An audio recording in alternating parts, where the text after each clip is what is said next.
iconic piece of whistling, Otis Redding, was just trying to teach the guitar player the line to play. I only play like this, man, and he whistled it. And they didn't put the guitar in, but they kept the whistle in. I made a big mistake the other day of trying to encourage the audience to do that.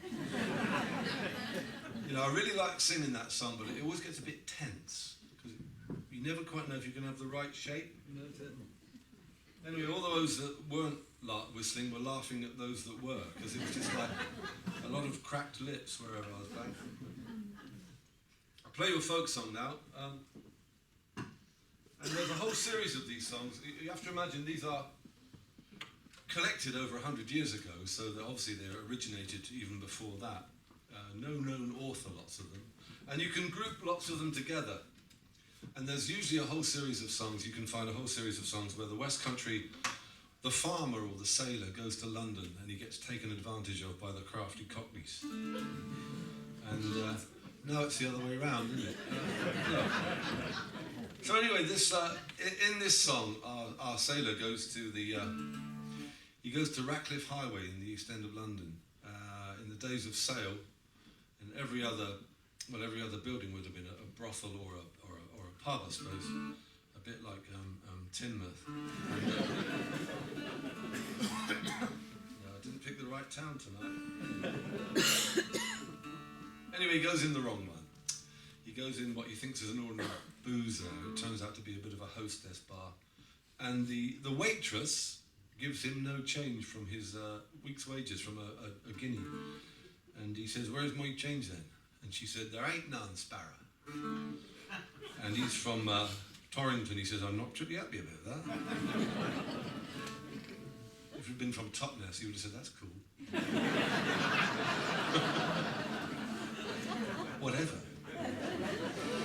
Anyway, he wants his change, and she's not going to give it to him. And then there's a bit of a fracas, as you will see it unfolding in the song. I'll play it on this lovely instrument, which I've been calling, probably mistakenly for years, a cello mandolin or a mandolcello. It's really an octave mandolin, technically. If you imagine the violin, the viola, and the cello, this would be in the gap between the viola and the cello. In the string section. So it gives you lovely, big, punchy modal chords. I can't read or write music, so I'm not sure what I'm talking about, but I get lots of drone notes and no major or minor third. So you add that texture with your voice, which is nice. And lots of folk songs are in this mode. So this is Ratcliffe Highway. Off to the East End we go.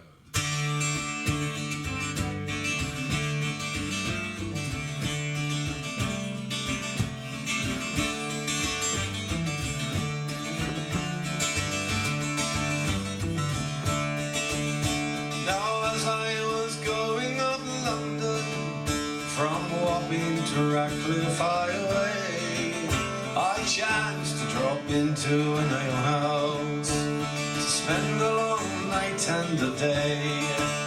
A young doxy came rolling up to me, and she asked if I'd money to sport.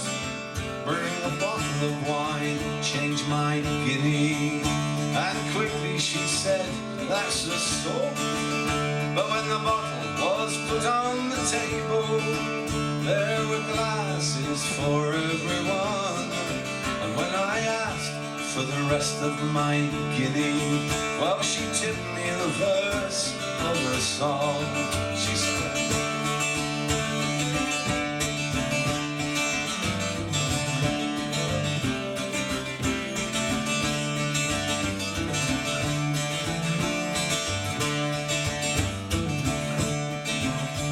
this lady flew into a passion. She placed both her hands on her hips. She said, "Sailor, you don't know our fashion. Do you think you're on board of your ship?" I said, "If it's your fashion to rob me, that's a fashion I'll never abide. So just give me the rest of my guinea, or I'll give to you a broadside." Well, the bottle stood on the table, and she launched it straight away at my head.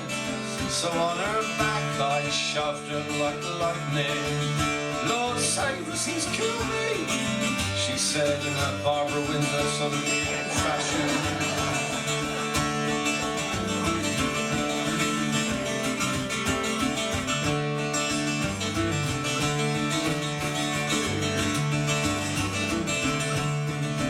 Well, the gold watch stood on the mantle, and for the change of my guinea I seized, and I ran down the back stairs like thunder, saying, damn my old eyes, I'm well pleased.